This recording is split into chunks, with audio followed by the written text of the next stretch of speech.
Hello मेरे प्यारे बच्चों, आप सभी का इस प्यारे से यूट्यूब चैनल पर आप लोगों का स्वागत है। ठीक है मेरे प्यारे बच्चों, आइए आज हम देखेंगे क्लास 10। ठीक है मेरे प्यारे बच्चों, क्लास 10 का जो है हम मॉडल पेपर देखेंगे हिंदी का। ठीक, हिंदी का हम मॉडल पेपर देखेंगे, वो भी किसका, क्लास 10 का। क्लास 10 का जो है हम हिंदी का मॉडल पेपर देखेंगे। ठीक है मेरे प्यारे बच्चों, इसमें देखेंगे मॉडल पेपर जो हमारे पास बोर्ड कौन सा है 2024 का, वो भी क्या है, किसका है, तो हिंदी का है। ठीक है मेरे प्यारे बच्चों, हिंदी का है। और देखिए इस मॉडल पेपर में हम देखेंगे जो समय दिया रहता है पेपर में कि 3 घंटे 15 मिनट में हमें इस पेपर को हल करना है। ठीक है मेरे प्यारे बच्चों, इस मॉडल पेपर को या जो हमारे पास बोर्ड एग्जाम में जो पेपर होता है उस पेपर को हल करने में 3 घंटे 15 मिनट का यह पेपर रहेगा, जिसमें देखिए 15 मिनट तो हमारे पास जो प्रश्न पत्र होता है यानी मॉडल जैसे पेपर होता है उसको पढ़ने में आएगा, और 3 घंटे जो है इस पेपर को हल करने के लिए मिलता है। ठीक, और इसका देखिए ये जो नंबर होगा हमारे पास कितना होगा, 70 नंबर का होगा। ठीक है मेरे प्यारे बच्चों, 70 नंबर का होगा। और देखिए ये वीडियो जो है आप लोगों के लिए मोस्ट इम्पोर्टेंट होने वाली है, क्योंकि मॉडल पेपर 2024 का है जो बोर्ड एग्जाम ने जारी किया है। ठीक है, तो देखिए आगे चलिए चलते हैं। इसमें पहले देखिए निर्देश पढ़ लेते हैं। ठीक मेरे प्यारे बच्चों, क्या पढ़ेंगे हम, निर्देश। तो निर्देश में देखिए पहला निर्देश में देखेंगे कि प्रारंभ के 15 मिनट पर परीक्षार्थियों को प्रश्न पत्र पढ़ने के लिए निर्धारित है। और आगे देखिए अगला में देखिए क्या कह रहा है कि प्रश्न पत्र को 2 खंड अ और खंड ब में जो है विभाजित है। क्या है, खंड अ और खंड ब में जो है विभाजित है। ठीक मेरे प्यारे बच्चों, खंड अ और खंड ब में विभाजित है। अब देखिए इसी तरीके से हम देखेंगे आगे। और देखिए आगे क्या कह रहा है कि अगला हमारे पास कह रहा है कि प्रश्न पत्र के खंड अ में, प्रश्न पत्र के खंड अ में बहुविकल्पी प्रश्न है जिसमें सही विकल्प का चयन OMR शीट पर नीले अथवा काले बाल पॉइंट पेन से सही विकल्प वाले गोले को पूर्ण रूप से क्या कर दिया जाए, काला करना है। ठीक है मेरे प्यारे बच्चों, जैसे यहाँ पर 4 ऑप्शन हमारे पास बना कर देगा। ठीक है मेरे प्यारे बच्चों, 4 ऑप्शन बनाएगा इस तरीके से, OMR शीट पर रहेगा 4 ऑप्शन में, और चारों ऑप्शन में जो ऑप्शन हमारे पास सही रहेगा उस ऑप्शन को हमें क्या करना होगा, गोला कर देना होगा। ठीक है, यहाँ तक आया आप लोग समझ में। अब देखिए आगे इसमें क्या कह रहा है कि खंड अ में बहुविकल्पी प्रश्न है तो प्रत्येक प्रश्न के सामने 1 अंक निर्धारित है। यानी कि खंड अ में 20 बहुविकल्पी प्रश्न है और 20 बहुविकल्पी प्रश्न पर हमें 1-1 नंबर जो है मिलेगा। ठीक, आइए चलते हम आगे। देखिए अब देखेंगे बहुविकल्पी प्रश्न को।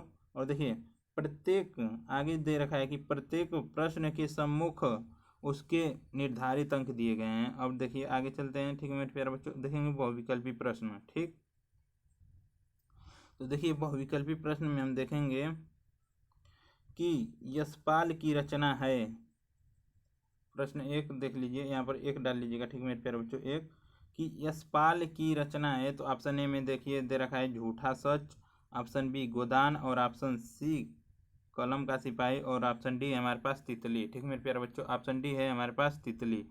ठीक, यहाँ तक है आप लोग समझ में। अब देखिए आगे चलते हैं, तो हमारे पास राइट आंसर इसमें देखिए क्या हो जाएगा। तो राइट आंसर हमारे पास यशपाल की रचना जो है, राइट आंसर हमारे पास झूठा सच हो जाएगा। ठीक, झूठा सच जो है हमारे पास राइट आंसर हो जाएगा। यशपाल की रचना क्या है, झूठा सच है। ठीक, ये क्या हो जाएगा हमारे पास, राइट आंसर हो जाएगा झूठा सच। ठीक है, यशपाल जी की रचना क्या है, झूठा सच। ठीक है मेरे प्यारे बच्चों, तो ये चलते हम आगे। देखिए अगला प्रश्न हमारे पास क्या कह रहा है कि ठलुआ क्लब के रचनाकार हैं। ठीक है, ठलुआ क्लब के रचनाकार हैं। कह रहा है कि ठलुआ क्लब के रचनाकार है। ऑप्शन ए में दे रखा है क्या, रामचंद्र शुक्ल, ऑप्शन बी प्रेमचंद्र, और ऑप्शन सी गुलाब राय, और ऑप्शन डी में दे रखा है जयशंकर प्रकाश भारती या जयप्रकाश भारती। ठीक है प्यारे बच्चों, ऑप्शन डी में दे रखा है जयप्रकाश भारती। तो हमारे पास राइट आंसर देखिए कौन सा हो जाएगा, तो ऑप्शन सी जो है हमारे पास क्या हो जाएगा, राइट ऑप्शन सी हमारे पास क्या हो जाएगा, राइट आंसर गुलाब राय। ठलुआ क्लब रचनाकार के कौन है, गुलाब राय। ठीक है मेरे प्यारे बच्चों, गुलाब राय जो हैं लेखक हैं। ठीक, या रचनाकार हैं। आइए देखिए देखेंगे परीक्षा गुरु के लेखक कौन है, परीक्षा गुरु के लेखक कौन है वो हमसे पूछ रहा है। तो देखिए आगे चलते हैं, परीक्षा गुरु के लेखक। तो ऑप्शन में देखिए पहला ऑप्शन हमारे पास दे रखा है क्या कि धर्मवीर भारती, ठीक, धर्मवीर भारती, इला चंद्र जोशी, महादेवी वर्मा और श्रीनिवास दास। तो हमारे पास राइट आंसर क्या हो जाएगा, श्रीनिवास दास जी हमारे पास क्या हो जाएंगे, राइट आंसर हो जाएगा हमारे पास श्रीनिवास दास जी। ठीक, यही क्या हो जाएगा हमारे पास राइट आंसर हो जाएगा। ठीक मेरे प्यारे बच्चों, श्रीनिवास दास जी यही हमारे क्या हो जाएंगे, राइट आंसर हो जाएगा। ठीक, इस प्रश्न का क्या हो जाएगा, राइट आंसर हो जाएगा। अब देखिए आगे क्या कह रहा है कि साकेत के रचयिता हैं, साकेत के रचयिता कौन है, वही हमसे पूछ रहा है। तो ऑप्शन ए में देखिए दे रखा है कि नरेंद्र शर्मा, ऑप्शन बी में दे रखा है निर्मल शुक्ल, और ऑप्शन सी में दे रखा है मैथिली शरण गुप्त, और ऑप्शन डी में दे रखा है नागार्जुन। ठीक, तो हमारे पास राइट आंसर क्या हो जाएगा, ऑप्शन सी मैथिली शरण गुप्त। साकेत के रचयिता कौन है, मैथिली शरण गुप्त जी साकेत के रचयिता हैं। ठीक, मैथिली शरण गुप्त साकेत के रचयिता हैं। ठीक मेरे प्यारे बच्चों, यहाँ तक आप लोग समझ में। आइए चलते हम आगे, अब अगले प्रश्न को देखेंगे, यानी 5वां प्रश्न हमारे पास देखिए क्या कह रहा है कि चिंतामणि, चिंतामणि किस विधा की रचना है। तो ऑप्शन ए में दे रखा है आलोचना, ऑप्शन बी निबंध, और ऑप्शन सी निबंध संग्रह, ऑप्शन डी आत्मकथा। ठीक मेरे प्यारे बच्चों, आत्मकथा। तो हमारे पास राइट आंसर क्या हो जाएगा, ऑप्शन सी निबंध संग्रह। ऑप्शन सी हमारे पास क्या हो जाएगा, राइट आंसर निबंध संग्रह। निबंध संग्रह हमारे पास राइट आंसर हो जाएगा ऑप्शन सी। ठीक, अब देखिए इसी तरीके से चलेंगे, अगला प्रश्न देखिए दे रखा है कि रीतिकाल का अन्य नाम है। कह रहा है कि रीतिकाल का अन्य नाम है। तो हमारे पास ऑप्शन में दे रखा है कि स्वर्ण काल, बी में दे रखा है क्या उद्भव काल, ऑप्शन सी में दे रखा है श्रृंगार काल, और ऑप्शन डी में संक्रांति काल। तो हमारे पास राइट आंसर क्या हो जाएगा, ऑप्शन सी। ऑप्शन सी हमारे पास क्या हो जाएगा, राइट आंसर हो जाएगा। ठीक मेरे प्यारे बच्चों, ऑप्शन सी क्या हो जाएगा राइट आंसर, श्रृंगार काल। ठीक है, श्रृंगार काल हमारे पास क्या हो जाएगा, राइट आंसर हो जाएगा। ठीक मेरे प्यारे बच्चों, अब देखिए अब चलते हैं आगे, अगला प्रश्न देखेंगे। देखिए अगला प्रश्न हमारे पास क्या कराइए, अभी 1 नंबर का रहेगा। सब जितने बहुविकल्पी प्रश्न है वो कितने 1 नंबर के होंगे। ठीक है मेरे प्यारे बच्चों, इसमें देखिए कि कह रहा है कि निम्नलिखित में से कौन सा ग्रंथ द्विवेदी युग से संबंधित है। कह रहा है कि निम्नलिखित में से कौन सा ग्रंथ द्विवेदी युग में से संबंधित है। तो ऑप्शन ए में दे रखा है कामयानी, और ऑप्शन बी में दे रखा है पल्लव, और ऑप्शन सी में दे रखा है साकेत, और ऑप्शन डी में यमा। ठीक, तो हमारे पास राइट आंसर क्या हो जाएगा, option C Saket. Option C हमारे पास क्या हो जाएगा, राइट आंसर हो जाएगा। ठीक है मेरे प्यारे बच्चों, ऑप्शन सी हमारे पास राइट आंसर हो जाएगा। अब देखिए चलते हैं आगे, देखेंगे 8वां प्रश्न क्या कह रहा है कि झरना काव्य ग्रंथ के रचयिता हैं। झरना काव्य ग्रंथ के रचयिता हैं। तो ऑप्शन ए में दे रखा है Jaishankar Prasad, option B Sumitranand Pant, option C में दे रखा है सूर्यकांत त्रिपाठी निराला, और ऑप्शन डी हमारे पास दे रखा है क्या कि महादेवी वर्मा। तो हमारे पास राइट आंसर क्या हो जाएगा, जयशंकर प्रसाद। झरना काव्य ग्रंथ के रचयिता कौन है, जयशंकर प्रसाद जी हैं। ठीक मेरे प्यारे बच्चों, अब देखिए आगे चलते हैं, अगर 9वां प्रश्न देखेंगे कि रीतिबद्ध काव्य धारा के, कह रहा है कि रीतिबद्ध काव्य धारा के कवि हैं। तो ऑप्शन ए में केशव दास, ऑप्शन बी में दे रखा है बिहारी सतसई, और ऑप्शन सी धनानंद, और ऑप्शन डी बोधा। ठीक, तो हमारे पास राइट आंसर क्या हो जाएगा, ऑप्शन बी बिहारी सतसई, जो रीतिबद्ध काव्य धारा के क्या हैं, कवि हैं। हमारे पास राइट आंसर कौन सा हो जाएगा, ऑप्शन बी बिहारी सतसई। ठीक मेरे प्यारे बच्चे, यहाँ तक आप लोग समझ में। अब देखिए देखेंगे प्रश्न संख्या 10। ठीक, तो देखिए प्रश्न संख्या 10 में क्या कह रहा है कि प्रेमांजलि, ठीक मेरे प्यारे बच्चों, कह रहा है कि प्रेमांजलि रचना के रचयिता हैं। ऑप्शन ए में दे रखा है वियोगी हरि, और ऑप्शन बी में दे रखा है रस खान, और आगे देखिए चलते हैं, और देखिए ऑप्शन सी में दे रखा है क्या हमारे पास जयशंकर प्रसाद, और ऑप्शन डी में दे रखा है मैथिली शरण गुप्त। ऑप्शन डी में दे रखा है मैथिली शरण गुप्त। हमारे पास राइट आंसर क्या हो जाएगा, ऑप्शन ए वियोगी हरि। ठीक मेरे प्यारे बच्चों, कौन सा ऑप्शन हो जाएगा हमारे पास, ऑप्शन ए वियोगी हरि। कौन सा हो जाएगा हमारे पास right answer, Viyogi Hari, right answer हो जाएगा वियोगी हरि। ठीक, तो आइए चलते हैं हम आगे, अब देखेंगे अगले प्रश्न को। देखिए अब देखेंगे 11वां प्रश्न हमारे पास क्या कह रहा है कि हास्य रस का अस्थाई भाव है। हास्य रस का अस्थाई भाव है। तो ऑप्शन ए में दे रखा है भय, ऑप्शन बी विस्मय, और ऑप्शन सी में दे रखा है उत्साह, और ऑप्शन डी में दे रखा है हास। तो हमारे पास राइट आंसर क्या क्या हो जाएगा, हास। हमारे पास राइट आंसर हो जाएगा हास। ठीक है मेरे प्यारे बच्चों, यहाँ तक आया आप लोग समझ में। अब देखिए चलते हैं 12 प्रश्न देखेंगे, 12वां प्रश्न। ठीक, कि चरण कमल बंदव हरिराय में अलंकार है। चरण कमल बंदव हरिराय में अलंकार है, तो कौन सा अलंकार है हमारे पास? तो ऑप्शन ए में दे रखा है रूपक अलंकार, ऑप्शन बी में दे रखा है यमक अलंकार, ऑप्शन सी में अनुप्रास अलंकार, और ऑप्शन डी में दे रखा है हमारे पास क्या, श्लेष अलंकार। तो हमारे पास राइट आंसर क्या हो जाएगा, ऑप्शन ए रूपक अलंकार हमारे पास क्या हो जाएगा, करेक्ट आंसर हो जाएगा। ठीक मेरे प्यारे बच्चों, रूपक अलंकार। ठीक है, यही क्या हो जाएगा हमारे पास राइट आंसर हो जाएगा। अब देखेंगे हम 13वां प्रश्न। ठीक है मेरे प्यारे बच्चों, देखेंगे 13वां प्रश्न क्या कह रहा है कि कबहु सुधार अपार वेग नीचे को धावे, हर हर हराती लहराती सहस जोजन चल आवे में कुल मात्राएं हैं। ठीक मेरे प्यारे बच्चों, इसमें पूछ रहा है कि इसमें कुल मात्राएं हैं। तो हमारे पास देखिए ऑप्शन ए में दे रखा है 24 मात्राएं, ऑप्शन बी में दे रखा है 13 मात्राएं, और ऑप्शन सी में दे रखा है हमारे पास 11 मात्राएं, और ऑप्शन डी में दे रखा है हमारे पास क्या, 12 मात्राएं।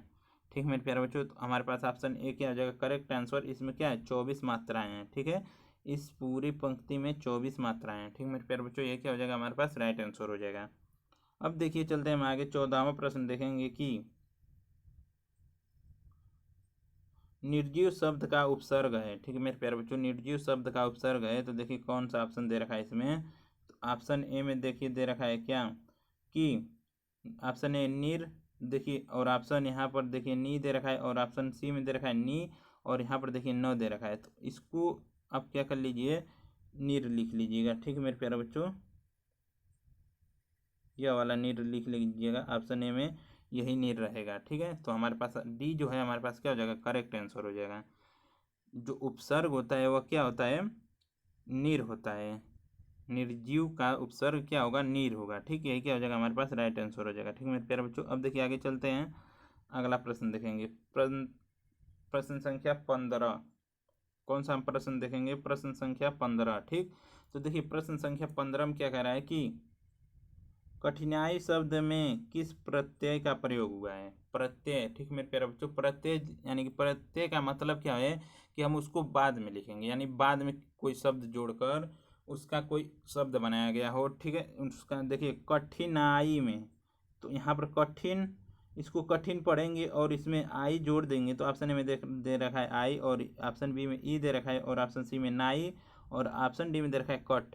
तो हमारे पास क्या हो जाएगा, तो ऑप्शन ए जो है हमारे पास क्या हो जाएगा, करेक्ट आंसर हो जाएगा। ठीक मेरे प्यारे बच्चों, कठिनाई, यही क्या होगा, प्रत्यय हमारे पास जुड़ा है, कठिनाई। ठीक, अब देखेंगे हम आगे अगला प्रश्न की चौपाई, चारपाई, कह रहा है कि चारपाई में कौन सा समास है।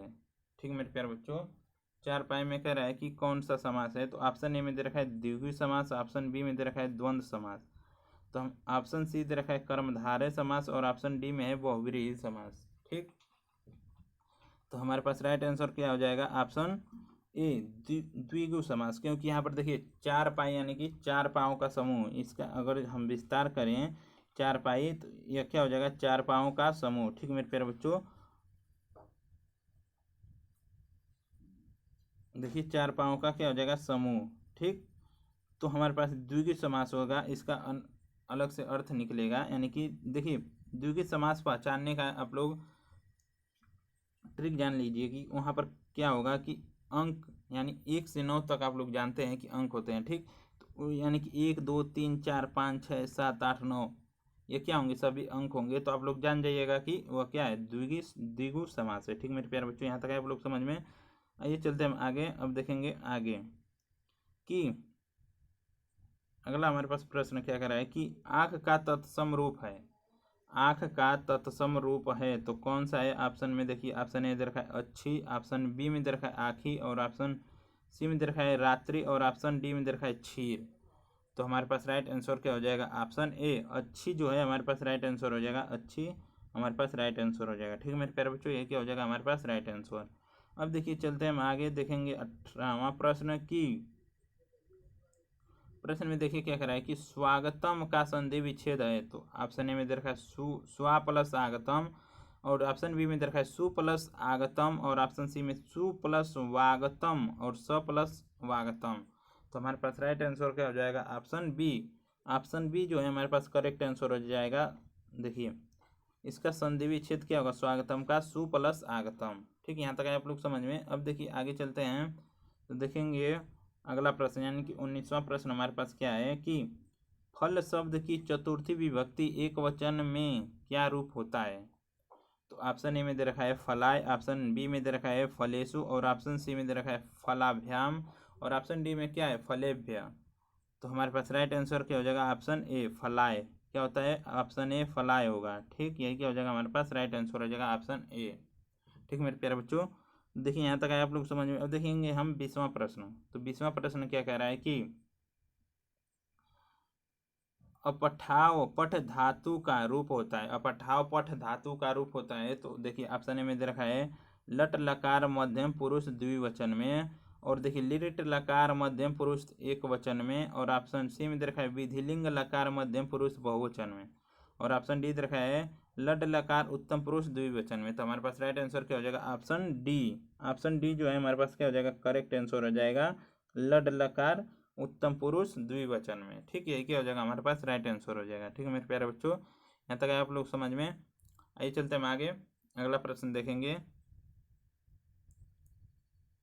देखिए यह क्या है? 20 प्रश्न जो हमारे पास हैं, 20 प्रश्न वो क्या है? बहुविकल्पी प्रश्न है जो 20 नंबर का आता है। ठीक मेरे प्यारे बच्चों, ये सभी जो जितने भी प्रश्न है क्या है आप लोगों के लिए मोस्ट इंपॉर्टेंट है। ठीक है, इसी तरीके से 2024 बोर्ड में जो है हमारे पास पेपर आएगा। ठीक मेरे प्यारे बच्चों, 2024 बोर्ड में इसी तरीके का पेपर बनता है। ठीक, यहाँ तक आप लोग समझ में। आइए चलते हम आगे, अब देखेंगे अगला खंड क्या है कि अगला खंड में देखिए हम देखेंगे हम अगला खंड।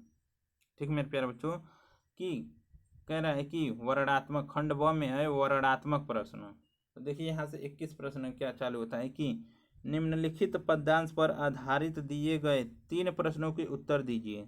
और इसमें नंबर देखिए क्या होगा? नंबर जो है हमारे पास 6 नंबर का होगा। मोस्ट इंपॉर्टेंट है। ठीक मेरे प्यारे बच्चों, क्या है? इंपॉर्टेंट है आप लोगों के लिए। ठीक, देखिए क्या कह रहा है कि पद हमारे पास देखिए क्या दे रखा है, क्या क्या पद दे रखा है कि मैं नहीं जानती कि वह शहंशाह था या साधारण मुगल, पर एक दिन इस झोपड़ी के नीचे वह रहा।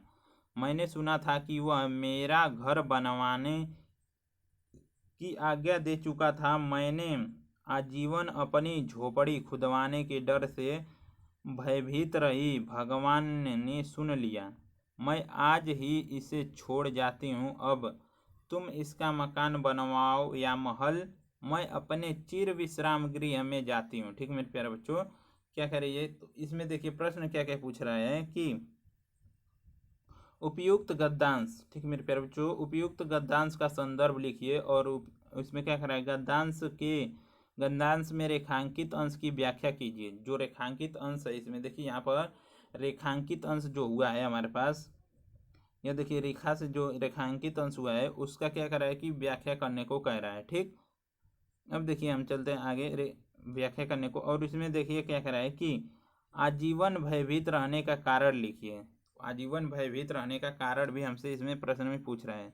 तो देखिए संदर्भ हम कैसे लिखते हैं, और यह जो है हमारे पास गद्यांश वह किस पाठ से लिया गया है और कहाँ से लिया गया है वही हमसे पूछ रहा है। ठीक, तो देखिए संदर्भ हम लिखने का आप लोगों को बता दें कि संदर्भ कैसे लिखा जाता है। तो लिखेंगे संदर्भ, पहले तो संदर्भ हेडिंग डाल लीजिएगा। ठीक मेरे प्यारे बच्चों, तो देखिए संदर्भ अगर आप लोग हेडिंग डाल लेंगे तो आप लोग लिखना चाहेंगे तो यह देखिए यह कहाँ से लिया गया है? तो हमारे पास ममता चैप्टर से लिया गया है। कहाँ से? ममता चैप्टर से जो है लिया गया है। ठीक मेरे प्यारे बच्चों, कहाँ से लिया गया है? ममता चैप्टर से, जिसके लेखक कौन है? जयशंकर प्रसाद जी हैं। कौन है? जयशंकर प्रसाद। ठीक है मेरे प्यारे बच्चों, जयशंकर प्रसाद जी हैं। अब देखिए जयशंकर प्रसाद जी हैं, तो इसको देखिए कैसे लिखेंगे आप लोग। तो लिखने का आप लोगों के लिए हम बता दें कि देखिए लिखेंगे क्या? संदर्भ आप लोग लिखेंगे कि प्रस्तुत। ठीक, लिखेंगे प्रस्तुत गद्यांश है तो हम प्रस्तुत गद्यांश हमारी पाठ्य पुस्तक, ठीक मेरे प्यारे बच्चों, प्रस्तुत गद्यांश हमारी पाठ्य पुस्तक हिंदी के गद्य खंड में संकलित, किसमें, गद्य खंड में संकलित ममता नामक पाठ से लिया गया है या उद्धृत है जिसके लेखक कौन है, जयशंकर प्रसाद जी हैं। ठीक मेरे प्यारे बच्चों, जिसके लेखक कौन है, जयशंकर प्रसाद जी। ठीक है, यहाँ तक है आप लोग समझ में। देखिए अब चलते हैं हम आगे, देखेंगे अगला प्रश्न। इसमें देखिए यह कहाँ से लिया गया था वो अभी हमने बता दी, और रेखांकित अंश की व्याख्या भी आप लोग कर लीजिएगा। ठीक मेरे प्यारे बच्चों, अब देखिए अथवा में देखिए दे रखा है, या इसको कीजिएगा या इसको, कोई एक करना है। ठीक मेरे प्यारे बच्चों, इसमें कोई एक ही करना होता है। ठीक है, देखिए इसमें ख दे रखा है क्या, कि बुद्ध के गीत जन्म की घटनाएं तो इन चित्रित कथाओं में ही है। ठीक है, उनके पिछले जन्मों की कथाओं का भी इनमें चित्रण हुआ है। पिछले जन्म की कथाएं जातक कहलाती हैं। उनकी संख्या 555 और इनका संग्रह जातक नाम से क्या है, प्रसिद्ध है, जिनका बौद्ध में बड़ा नाम मान है। ठीक मेरे प्यारे बच्चों, और इन्हीं जातक कथाओं में से अनेक अजंता के चित्रों में विस्तार के साथ लिख दी गई है। क्या कर दी गई है, लिख दी गई है। ठीक मेरे प्यारे बच्चों, अब देखिए लिख दी गई है तो आगे देखिए क्या कह रहा है कि इन पिछले जन्मों में बुद्ध ने गज, कपि, मृग आदि में विभिन्न, ठीक मेरे प्यारे बच्चों, विभिन्न, अब देखिए आगे, विभिन्न योनियों में जन्म लिया था और संसार के कल्याण के लिए दया और त्याग का आदर्श स्थापित करते हुए बलिदान हो गए थे। क्या हो गए थे, करते हुए बलिदान हो गए थे। तो इसमें भी हमसे पूछ रहा है कि उपयुक्त गद्यांश का संदर्भ लिखिए, तो संदर्भ लिखने हमने बता दिया है। तो देखिए यह जो है हमारे पास अजंता नामक चैप्टर से लिया गया है। कहाँ से, अजंता। ठीक है, अजंता से लिया गया है, जिसके लेखक कौन है, भगवत शरण उपाध्याय जी हैं। कौन है प्यारे बच्चों, भगवत शरण उपाध्याय जी। ठीक, भगवत शरण उपाध्याय। ठीक है मेरे प्यारे बच्चों, और देखिए आप आगे देखेंगे हम, इसमें भी रेखांकित अंश की क्या करना है, व्याख्या करना है। ठीक है, और जातक कथा क्या है, इसमें कह रहा है कि जातक कथा क्या है। ठीक है मेरे प्यारे बच्चों, इसमें कह रहा है कि जातक कथा क्या है। देखिए कह रहा है कि जातक कथाएं क्या है और इन्हें किन योनियों में जन्म का वर्णन है। तो वही हमसे पूछ रहे हैं, यहाँ तक आप लोग लिख लीजिएगा। ठीक है मेरे प्यारे बच्चों, आइए चलते हम आगे, अब देखेंगे अगला प्रश्न है इसमें का। देखिए 22वां प्रश्न क्या कह रहा है कि निम्नलिखित पद्यांश पर आधारित 3 प्रश्नों के उत्तर दीजिए। यह भी क्या है, 6 नंबर का है। ठीक है मेरे प्यारे बच्चों, कितने नंबर का है, 6 नंबर का है। अब देखिए इसमें क्या कह रहा है कि टूटी है मेरी कब समाधि। कह रहा है टूटी है मेरी कब समाधि, झंझा लौटे सत हार हार। ठीक है, वह चला दृगों से किंतु नीर सुनकर जलाते कड़ की पुकार, सुख से विरक्त दुख में समान। ठीक मेरे प्यारे बच्चों, कह रहे हैं सुख से विरक्त दुख में समान। तो यह देखिए इसमें भी हमारे पास प्रश्न क्या कर रहा है कि कवित्री के अनुसार हिमालय के आंसू, कह रहा है कि कवित्री के अनुसार हिमालय के आंसू पिघलकर किस रूप में निकलते हैं। ठीक मेरे प्यारे बच्चों, कह रहा है कि कवित्री के अनुसार हिमालय के आंसू पिघलकर किस रूप में निकलते हैं, वह पूछ रहा है। और देखिए रेखांकित अंश की व्याख्या कर रहा है और उपयुक्त गद्यांश का संदर्भ लिखने को कह रहा है। तो इसमें भी जिस तरीके से संदर्भ हमने बताया था उसी तरीके से लिख लेंगे। तो यह जो यह देखिए यह पद्यांश जो है हमारे पास लिया गया है हिमालय से। ठीक, हिमालय से लिया गया है, जिसकी कवित्री जो है हमारे पास क्या है, महादेवी वर्मा जी हैं। कौन है, महादेवी वर्मा जी। ठीक है मेरे प्यारे बच्चों, कौन है, महादेवी वर्मा। ठीक है, अब देखिए आगे यहाँ तक हो जाएगा। अब देखिए अथवा, इसमें भी हम या उसको करें या इसको करें, कोई एक ही करना है। ठीक है मेरे प्यारे बच्चों, कोई एक ही क्या होता है, करना होता है। अब देखेंगे कि कह रहा है कि जो साहस कर बढ़ता उसको केवल कटाक्ष से टोक दिया, जो वीर बना नभ बीच फेंक बरछे पर उसको रोक दिया। कह रहा है कि जो वीर बरछे पर उसे रोक दिया, क्षण उछल गया अरि घोड़े पर, क्षण लड़ा सो गया घोड़े पर। ठीक है मेरे प्यारे बच्चों, इसमें देखिए क्या क्या क्या पूछ रहा है। तो देखिए इसमें पूछ रहा है कि और आगे देखिए उसी में है कि बैरी दल से लड़ते लड़ते क्षण खड़ा हो गया घोड़े पर। इसमें पूछ रहा है उपयुक्त पद्यांश का संदर्भ लिखे रेखांकित अंश की व्याख्या कीजिए, इन पंक्तियों में किस भाषा का प्रयोग हुआ है वह भी हमसे पूछ रहा है। तो देखिए यह जो हमारे पास पद्यांश है वह कहाँ से लिया गया है, तो हल्दी घाटी से लिया गया है। कहाँ से, हल्दी घाटी से। ठीक है, हल्दी घाटी से। ठीक है मेरे प्यारे बच्चों, जिसके कवि क्या हैं, श्याम नारायण पांडे जी हैं। श्याम नारायण पांडे जी हैं जिसके कवि क्या हैं, श्याम नारायण पांडे जी हैं। ठीक है, यहाँ तक आप लोगों को आ गया। अब देखिए लिख लेंगे। चलिए ठीक है, तो चलते हैं आगे। देखिए 23वां प्रश्न क्या कह रहा है कि निम्नलिखित संस्कृत गद्यावतरणों में से किसी एक अवतरण का संदर्भ सहित अनुवाद कीजिए। ठीक मेरे प्यारे बच्चों, कह रहा है कि संदर्भ सहित अनुवाद करने पर इसमें भी हमारे पास क्या है, 5 नंबर मिलेगा। इसमें देखिए संदर्भ सहित, तो संदर्भ इसमें देखिए कवि या लेखक नहीं होते हैं। ठीक, इसमें लेखक और कवि का नाम नहीं लिखा जाता है, केवल पाठ का नाम लिखा जाता है। ठीक मेरे प्यारे बच्चों, तो इसमें देखिए आप लोग अच्छी तरीके से अगर तैयार कर लेते हैं तो आप लोगों को जो है 5 नंबर एकदम आसान तरीके से मिल जाएगा। ठीक है, आसानी से मिल जाएगा। देखिए क्या कह रहा है कि नागरिक बहुकाल्य यावत अति अचित्यत पर प्रहेलिकायाम उत्तर धातु सर्वथा न अभवत, अतः ग्रामीण अभवत अहम अस्या प्रहेलिका उत्तरम। ठीक मेरे प्यारे बच्चों, न जनामि इदम श्रुत्वा ग्रामीण अकथत यदि भवान उत्तर न जनाति तर्हि ददातु 10 रूप्यकाणि, अतः मालन्मुखेन नागरिकेण समस्यानुसार 10 रूप्यकाणि दत्ताति। तो देखिए यह कहाँ से लिया गया है। ठीक मेरे प्यारे बच्चों, तो यह जो है हमारे पास प्रबुद्धो ग्रामीण चैप्टर से लिया गया। ठीक मेरे प्यारे बच्चों, तो इसका संदर्भ हम कैसे लिखेंगे, तो हम लिखेंगे इसका संदर्भ कि प्रस्तुत, ठीक है मेरे प्यारे बच्चों, लिखेंगे क्या कि प्रस्तुत गद्यावतरण।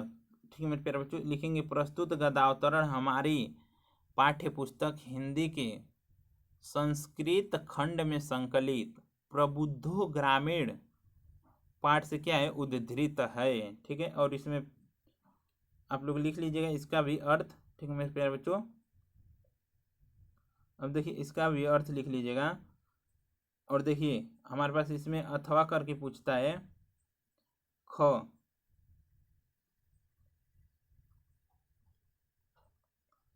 कि मानव जीवनस्य स्मरण, अगला है हमारे पास मानव जीवनस्य स्मरण संस्कृति अस्माकं पूर्वजा मानव जीवनम संस्कृतं महात्म प्रयत्नं, ठीक, अकुर्वन् ते अस्माकं जीवनस्य संस्कारणं यान् आचारान् विचारान् च अदर्शयत् तत् सर्वम् अस्माकं संस्कृति विश्वस्य द्रष्टा ईश्वर एव इति भारतीय संस्कृते मूलम विभिन्न मतावलंबीन विविधय नामभि एकम एव ईश्वरम भज्यते।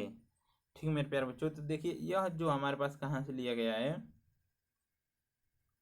यह जो हमारे पास जो पद्यांश है, ठीक है मेरे प्यारे बच्चों, यह जो हमारे पास गद्यांश है, सॉरी बच्चों गद्यांश है, वो देखिए हमारे पास कहाँ से लिया गया, भारतीय संस्कृति से लिया गया है। ठीक है, कहाँ से लिया गया है, भारतीय संस्कृति से। यह जो है हमारे पास भारतीय संस्कृति से लिया गया है। ठीक है, तो भारतीय संस्कृति से लिया गया है। ठीक है, भारतीय संस्कृति से लिया गया है। इसका भी आप लोग संदर्भ लिख लेंगे और इसकी व्याख्या भी कर देंगे। ठीक है मेरे प्यारे बच्चों, देखिए ये जो जितने भी हम बता रहे हैं सभी क्या हैं 2024 बोर्ड एग्जाम के लिए सभी क्या है महत्वपूर्ण है। ठीक है मेरे प्यारे बच्चों, परीक्षा की दृष्टि से सभी क्या है महत्वपूर्ण है। अब देखिए हम देखेंगे प्रश्न संख्या 24। प्रश्न संख्या 24 में देखिए कि निम्नलिखित संस्कृत पद्यांशों में से किसी एक पद्यांश का संदर्भ सहित हिंदी में अनुवाद कीजिए। तो यह देखिए यह क्या होता है, सबसे सरल होता है और 5 नंबर जो है इससे आसानी से मिल जाते हैं। ठीक है मेरे प्यारे बच्चों, आप लोग याद कर लेंगे तो 5 नंबर जो है आप लोगों का कहीं नहीं बहकेगा। ठीक, 5 नंबर आप लोगों को मिल जाएगा। 2 नंबर संदर्भ का और 3 नंबर जो है हमारे पास व्याख्या करने का मिलता है। ठीक, तो यहाँ पर देखिए पहला क्या कह रहा है कि माता गुरुतरा भूमे खात पिच्चोतरास्त मनम शीघ्रतम वातात चिंता बहुतरी त्रीणाम। ठीक है, त्रीणात। तो यह देखिए हमारे पास यह किस पाठ से लिया गया है, तो हमारे पास यह पाठ जो है जीवन सूत्राणी, जीवन सूत्राणी हमारे पास एक चैप्टर है उससे यह जो है श्लोक लिया गया है। यह श्लोक जीवन सूत्राणी से लिया गया है। ठीक मेरे प्यारे बच्चों, यह श्लोक जो है जीवन सूत्राणी से लिया गया है। तो इसका संदर्भ आप लोग लिखना चाहेंगे तो हम लिखेंगे क्या कि प्रस्तुत श्लोक हमारी पाठ्य पुस्तक हिंदी के संस्कृत खंड के, ठीक है, संस्कृत खंड के जीवन सूत्राणी, जीवन सूत्राणी पाठ से क्या है उद्धृत है। ठीक है मेरे प्यारे बच्चों, ये आप लोग संदर्भ लिख लीजिएगा और इसकी व्याख्या कर देंगे तो आप लोग को क्या 5 नंबर जो है आप लोगों को मिल जाएगा। ठीक है मेरे प्यारे बच्चों, अब देखिए आगे चलते हैं कि कह रहा है कि आपदो दुर्गामी, अगला इसमें है कि कह रहा है आपदो दुर्गामी च साक्षरो च पंडित अमुक अस्फुष्ट वक्ता च यो जनाति स पंडित। कह रहे हैं इसमें भी 5 नंबर या भी है, इस यानी कि एक ही इसमें कर सकते हैं अथवा करके पूछता है, एक कर सकते हैं आप लोग। ठीक, तो इसमें देखिए क्या कर रहा है कि यह जो है हमारे पास प्रबुद्धो ग्रामीण पाठ से लिया गया है। कहाँ से लिया गया है, प्रबुद्धो ग्रामीण पाठ से। और जिस तरीके से हमने संदर्भ बताया उसी तरीके से आप लिख देंगे आप लोगों को और इसका हिंदी में अनुवाद कर देंगे। ठीक मेरे प्यारे बच्चों, आप लोगों को नंबर मिल जाएगा। ठीक, यहाँ तक है आप लोग समझ में। अब देखिए चलते हैं हम आगे। देखिए 25वां प्रश्न जो है हमारे पास 3 नंबर का होता है। ठीक, 25वां प्रश्न 3 नंबर का होगा और देखिए क्या कह रहा है कि स्वपठित खंड काव्य के आधार पर निम्नलिखित प्रश्नों में से किसी एक का उत्तर दीजिए। ठीक मेरे प्यारे बच्चों, इसमें देखिए स्वपठित यानी कि यह जो प्रश्न होते हैं इसमें सभी प्रश्न क्या होंगे अलग अलग जिले में अलग अलग आते हैं। ठीक मेरे प्यारे बच्चों, अलग अलग जिले में अलग अलग प्रश्न पूछते हैं। तो यहाँ पर देखिए इस प्रश्न को यानी कि ये आप लोग अपने टीचर से पूछ लीजिएगा कि कौन सा खंड काव्य जो है हमारे जिले के अंतर्गत आता है या हम लोग पढ़ेंगे, या आप लोग कमेंट कर दीजिएगा कि हम इसी जिले के अंतर्गत में हैं तो हम बता देंगे प्यारे बच्चों कि आप लोगों को यह जो पढ़ना है। ठीक है, तो यह जो है आप लोग अपने टीचर से पूछ लीजिएगा। ठीक, इसमें देखिए कौन सा खंड काव्य आप लोगों के अंतर्गत आता है। ठीक है मेरे प्यारे बच्चों, तो अब चलिए चलते हैं हम आगे देखेंगे अगला प्रश्न। देखिए मोस्ट इम्पोर्टेंट जीवन परिचय। देखिए कह रहा है कि क में निम्नलिखित लेखकों में से किसी एक का जीवन परिचय देते हुए उनकी प्रमुख रचना का उल्लेख कीजिए। ठीक है, तो इसमें देखिए 3 पूछा है तो तीनों क्या है सभी क्या है मोस्ट इम्पोर्टेंट है। ठीक है, इम्पोर्टेंट क्वेश्चन है सभी। तो देखिए पहला है भगवत शरण उपाध्याय जी का जीवन परिचय और जयशंकर प्रसाद जी का और रामधारी सिंह दिनकर। ठीक है, तीनों क्या है मोस्ट इम्पोर्टेंट जीवन परिचय हैं हमारे 2024 बोर्ड एग्जाम के लिए। ठीक है मेरे प्यारे बच्चों, अब देखिए ये क्या है, ये तो लेखक के लिए हो गया। अब देखेंगे हम अगला इसी में है, ये इसमें भी 5 नंबर मिलेगा। 10 नंबर जो है जीवन परिचय से मिलता है। ठीक मेरे प्यारे बच्चों, 10 नंबर जीवन परिचय से मिलेगा, 5 लेखक से और 5 क्या कवि के लिए जीवन परिचय से। ठीक है, तो यहाँ पर देखिए निम्नलिखित कवियों में से किसी एक का जीवन परिचय देते हुए उनकी प्रमुख रचना का उल्लेख कीजिए। तो ऑप्शन ए में दे रखा है, ऑप्शन ए सर बच्चों इसमें देखिए 3 इसमें भी पूछेगा, मैथिली शरण गुप्त जी और महादेवी वर्मा और तुलसीदास। ये अभी तीनों क्या है इम्पोर्टेंट हैं। ठीक मेरे प्यारे बच्चों क्या है इम्पोर्टेंट है, आप लोग इसे भी याद कर लीजिएगा। ठीक, अब देखिए आगे अगला प्रश्न क्या कर रहा है कि अपनी पाठ्य पुस्तक में से तटस्थ कोई एक श्लोक लिखिए जो इस प्रश्न पत्र में न आया हो। यानी कि इसमें देखिए, इसको इससे लिखने पर 2 नंबर मिलेगा। ठीक मेरे प्यारे बच्चों, तो देखिए यानी कि इसके कहने का मतलब है कि इस प्रश्न पत्र जो ये हमारे पास हम बता रहे हैं प्रश्न पत्र, उस प्रश्न पत्र में जो श्लोक हम 2 श्लोक इसमें था, यानी कि उस श्लोक को नहीं लिखना है, अन्य कोई श्लोक आप लोगों को याद हो तो उस श्लोक को लिख सकते हैं, तो उससे आप लोगों को 2 नंबर मिल जाएगा। ठीक, अगर आप इस श्लोक को लिखते हैं तो आप लोगों को एग्जामिनर जो है 2 नंबर यानी कि कुछ भी नंबर नहीं देगा। ठीक, अब देखिए आगे चलते हैं। लास्ट रीडिंग मोस्ट इम्पोर्टेंट है, इसमें के बाद हम देखिए आगे है क्या कि निम्नलिखित में से किन्हीं 2 प्रश्नों के उत्तर संस्कृत में दीजिए। तो पहला इसमें देखिए दे रखा है, इसमें 2 को देंगे तो 2 का 4 नंबर मिलेगा। जो मोस्ट इंपॉर्टेंट है आप लोग थोड़ा ही लिख देंगे तो 4 नंबर आप लोगों का पक्का हो जाएगा। ठीक, तो देखिए पहला इसमें अलक्षेंद्र क आसित, और दूसरा में दे रखा है क्या चंद्रशेखर स्वनाम किम अकथयत। ठीक, और इसमें तीसरा में देखिए कि भारतीय संस्कृति का संगडम स्थली, और चौथा है सुखानाम उत्तम किम स्यात्, और पांचवा है कुत्र मरण मंगलम भवति। इसमें क्या 2 करना है, 5 दिया है 2 करना है और 4 नंबर मिल जाएगा। ठीक मेरे प्यारे बच्चों, 2 करना है और 4 नंबर मिल जाएगा। ठीक है, अब देखिए आगे चलते हैं। अगला हमारे पास है 9 नंबर का। ठीक मेरे प्यारे बच्चों, कितने नंबर का? 9 नंबर का जो है 9 नंबर का हमारे पास कि निम्नलिखित विषयों में से किसी एक विषय पर निबंध लिखें। ठीक है, किसी एक विषय पर हमसे निबंध पूछ रहा है, तो देखिए कौन कौन सा मोस्ट इम्पोर्टेंट निबंध है कि जीवन में विज्ञान का महत्व। ठीक मेरे प्यारे बच्चों, और विद्यार्थी और अनुशासन, और इसमें देखिए वनों से लाभ और देश प्रेम, और अगला हमारे पास आतंकवाद और कारण एवं निवारण। ठीक मेरे प्यारे बच्चों, ये सभी क्या है मोस्ट इंपॉर्टेंट है, 9 नंबर के पूछे जाते हैं। ठीक, अगर वीडियो अच्छा लगा हो तो वीडियो को लाइक कर दीजिएगा, चैनल पर नए हैं तो चैनल को सब्सक्राइब कर लीजिएगा। ठीक मेरे प्यारे बच्चों, और अगर आप लोग इस मॉडल पेपर का PDF चाहते हैं तो हमारे व्हाट्सएप नंबर 92, ठीक मेरे प्यारे बच्चों 64 ठीक 978334 पर व्हाट्सएप करेंगे तो आप लोगों को इसका PDF जो है मिल जाएगा। ठीक मेरे प्यारे बच्चों, PDF मिल जाएगा। अगर वीडियो अच्छा लगा तो वीडियो को लाइक कर दीजिएगा, चैनल पर नए हैं तो चैनल को सब्सक्राइब कर लीजिएगा। धन्यवाद मेरे प्यारे बच्चों, धन्यवाद वीडियो को लास्ट तक देखने के लिए, धन्यवाद। आइए मिलते हैं अगले प्रश्न के अगले वीडियो में, तब तक के लिए बाय।